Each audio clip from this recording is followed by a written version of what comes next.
ઉલટા હશે. ના ના તો હલે છે હજુ. હવે સ્થિર થયું જો છે ને દિશામાં ફરે તો જોઈ લીધું છે. ઘડિયાળના કાંટાની દિશામાં કે બીજી દિશામાં બંને બાજુ પકડશે.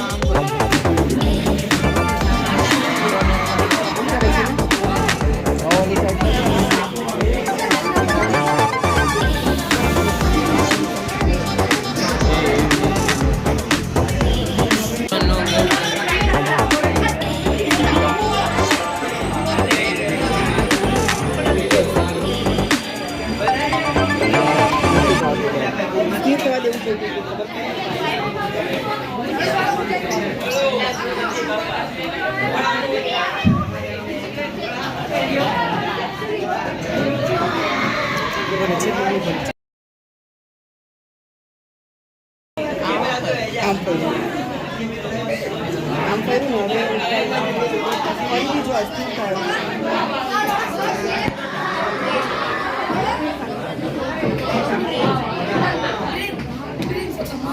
એકવાર સ્થિર થવા દે ને તો ખબર પડે ને.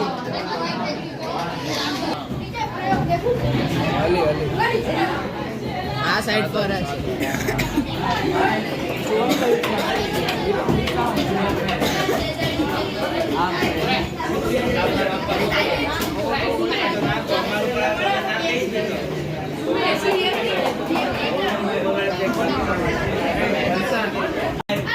આમ ફર્યું બરાબર. ઘડિયાળને કાંટાની દિશામાં ફર્યું ને હવે ઉલટાવી દે જો વ્યવસ્થિત ખબર પડે. જો ફરી ને પછી ઘડિયાળના કાંટાની વિરુદ્ધ દિશામાં ધ્રુવો ઉલટાવ્યો તો ઘડિયાળના કાંટાની વિરુદ્ધ દિશામાં ધ્રુવો ઉલટાવવા.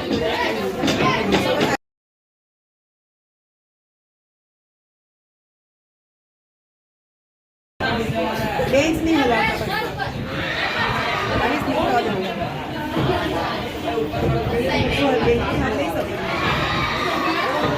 જો સ્થિર થયું તો આ દિશામાં ઉત્તર દિશા અને ઋણ ધ્રુવ અને 18 વાગે કઈ દિશામાં ફરે છે? આમ ફર્યું ને ઘડિયાળને કાંટાની વિરુદ્ધ દિશામાં ફર્યું. હવે ધ્રુવોને ઉલટાવી દેશે. જો આવશે ને ધ્રુવોને ઉલટાવે છે. ધનની જગ્યાએ ઋણ ધ્રુવની જગ્યાએ ધ્રુવ પણ આ એક જ રડાય છે. આમ ફર્યું ને ઘડિયાળના કાંટાની દિશામાં એટલે ઘડિયાળના કાંટાની વિરુદ્ધ દિશા હતું. ધ્રુવો ઉલટાવ્યા તો આ કાંટો ઘડિયાળના કાંટાની દિશામાં ફરે. પહેલાં એન્ટી ક્લોક પછી ક્લોક વાઇઝ. આ સોય હાલે છે. જો તમારે જોવાનું છે કે આ બેટરીના સેલમાં બંને ધ્રુવોને જોડી દેવામાં આપણે કાઢશું તો સોય કઈ દિશામાં પડાવતો બતાવે છે. કઈ દિશામાં? ઘડિયાળના કાંટાની વિરુદ્ધ દિશા જોઈ લીધી. હવે ધ્રુવોને ઉલટાવી દઈશું. આ સ્થિર થવા દઈએ.